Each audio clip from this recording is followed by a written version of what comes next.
हर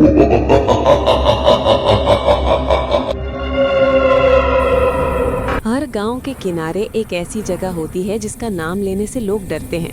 ये घर भी वैसा ही था। टूटे हुए दरवाजे, बुझी हुई खिड़कियां और एक ऐसी खामोशी जो चीख चीख कर कुछ छुपाने की कोशिश कर रही थी।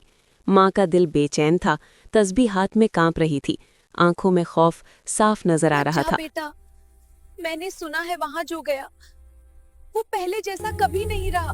अम्मी बस देख कर आऊंगा, कुछ नहीं होता। वो जानती थी कि कुछ जगहें सिर्फ देखने के लिए नहीं होती, मगर बेटा जिद कर चुका था। रात के 12 बज चुके थे, सड़क सुनसान थी, हवा में अजीब सी सर्दी थी और हर कदम के साथ ऐसा लग रहा था जैसे कोई पीछे से देख रहा हो। जब वो पुराने घर के सामने पहुंचा तो दरवाज़ा खुद ब खुद खुल गया, जैसे किसी ने अंदर से इजाज़त दे दी हो, और जैसे ही कदम अंदर पड़ा दरवाज़ा ज़ोर से बंद हो गया। अब वापसी का रास्ता ख़त्म हो चुका था।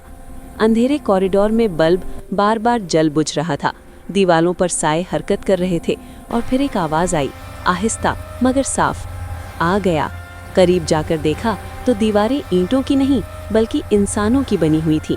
आंखें खुली हुई, मुंह चीख में जमा हुआ, जैसे उनकी रूहें हमेशा के लिए यहाँ कैद कर दी गई हों।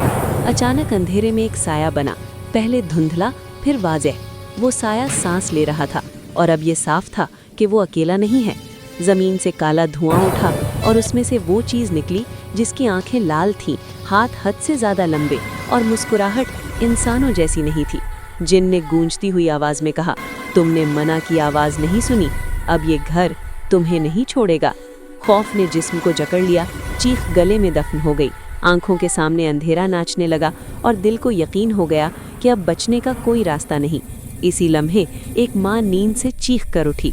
ख्वाब में उसने देखा उसका बेटा मिट्टी में धंस रहा है और सियाह हाथ उसे नीचे खींच रहे हैं।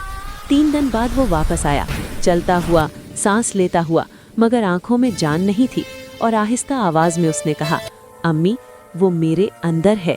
अगली सुबह घर खाली था और दीवार पर खून से लिखा सिर्फ एक सवाल रह गया, जो आज भी वही है, खामोश मगर जिंदा। अगला कौन?